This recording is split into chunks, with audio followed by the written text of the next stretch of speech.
MA UGC ക്ലാസ്സുകളിലെ കുട്ടികൾക്ക് audio ക്ലിപ്പിങ്ങിലൂടെ മലയാള ഭാഷയുടെ ചരിത്രത്തെയും മലയാള സാഹിത്യ ചരിത്രത്തെയും പരിചയപ്പെടുത്തുക എന്നതാണ് ഈ പരിപാടി കൊണ്ട് ഉദ്ദേശിക്കുന്നത്.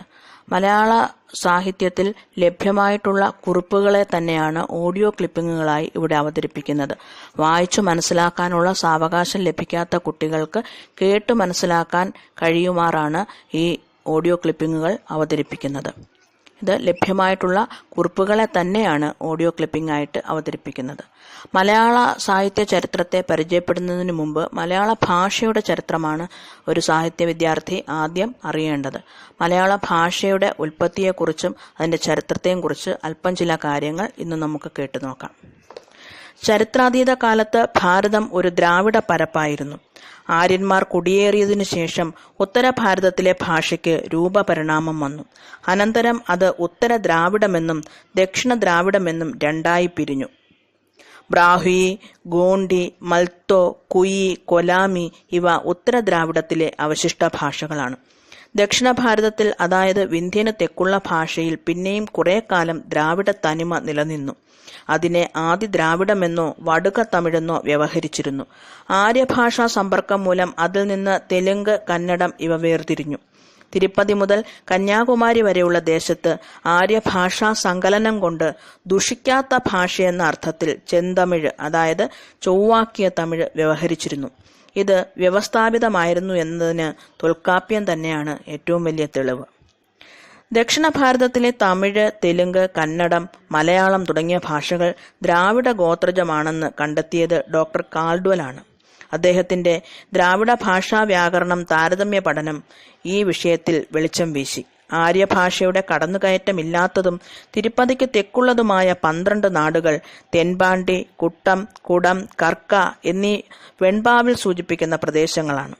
ഇതിനെ ചെന്തമിഴ് ദേശത്തോട് ചേർന്ന് കിടക്കുന്ന നാട് എന്ന് കേരള പാണിനി അർത്ഥം പറഞ്ഞതിലുള്ള പിശക് പലരെയും വഴിതെറ്റിച്ചു. ഇനി ദ്രമിഡം തമിഴ് ഭാഷകളുടെ പദങ്ങളുടെ ആഗമത്തെക്കുറിച്ച് നമുക്കൊന്ന് ചർച്ച ചെയ്യാം. ദ്രമിഡ ശബ്ദത്തിന്റെ അപഭ്രംശമാണ് തമിഴ് എന്നും അതല്ല തമിഴ് എന്നതിനെ സംസ്കൃതീകരിച്ചതാണ് ദ്രമിഡമെന്നും 2 വാദമുണ്ട്. സംസ്കൃതം അനാദിയാണെന്നും മറ്റെല്ലാ ഭാഷയും അതിൽ നിന്നുണ്ടായതാണെന്നും ഒരു വിശ്വാസം പണ്ടേ നിലനിൽക്കുന്നുണ്ട്. ലീലാതിരാകാരൻ ഈ അഭിപ്രായം ഊന്നി പറയുന്നുമുണ്ട്. ഇതിനെ വിശ്വസിച്ച് ഭാഷയിൽ സംസ്കൃത ശബ്ദങ്ങളുടെ ബാഹുല്യം കണ്ട് ഭ്രമിച്ച് നമ്മുടെ കോവുണ്ണി നെടുങ്ങാടിയെ പോലുള്ളവർ മലയാളം സംസ്കൃത ഹിമഗിരി ഗളിതയാണെന്ന് അഭിപ്രായപ്പെട്ടു. ആര്യന്മാരും അവരുടെ സംസ്കൃതവും ഭാരതത്തിൽ കയറുന്നതിന് മുമ്പ് ഇവിടെ ജനങ്ങളും അവർക്കൊരു ഭാഷയും ഉണ്ടായിരുന്നു എന്ന് പലരും വിസ്മരിച്ചു. അന്ന് ദ്രമിഡമെന്ന് പറഞ്ഞിരുന്നില്ല. തെക്കേ ഇന്ത്യയിൽ പ്രചരിച്ചിരുന്ന തമിഴിനെ ആര്യന്മാർ സംസ്കൃതീകരിച്ച് ദ്രമിഡമാക്കിയതാണ്. പിൽക്കാലത്ത് സംസ്കൃതം പ്രചരിച്ചതിനൊപ്പം ദ്രമിഡവും പ്രചാരം നേടി. ആര്യഭാഷ ആഭിജാത്യം നേടിയപ്പോൾ ദേശഭാഷ പിന്നോട്ട് വാങ്ങി നിന്നു.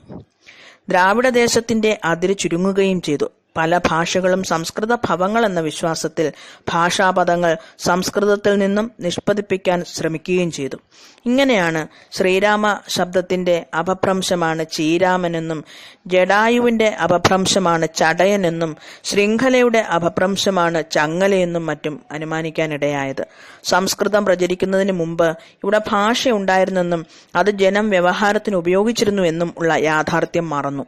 മോഹൻജദാരോയും മറ്റുമാണ് അത് നമ്മെ ഓർമ്മിപ്പിക്കുന്നത്.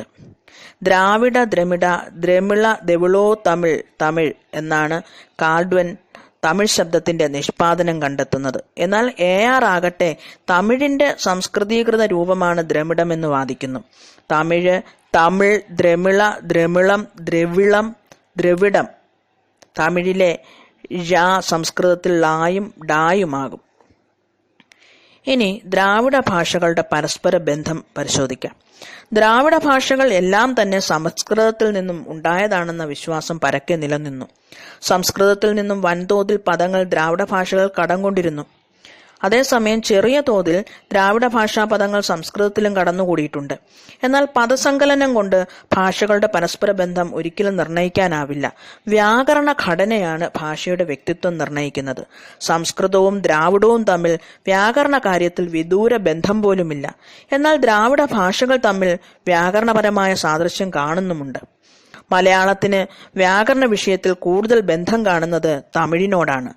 രണ്ട് ഭാഷകളുടെയും പദസമ്പത്തിലും വ്യാകരണ വ്യവസ്ഥയിലും വളരെയേറെ ബന്ധമുണ്ട്.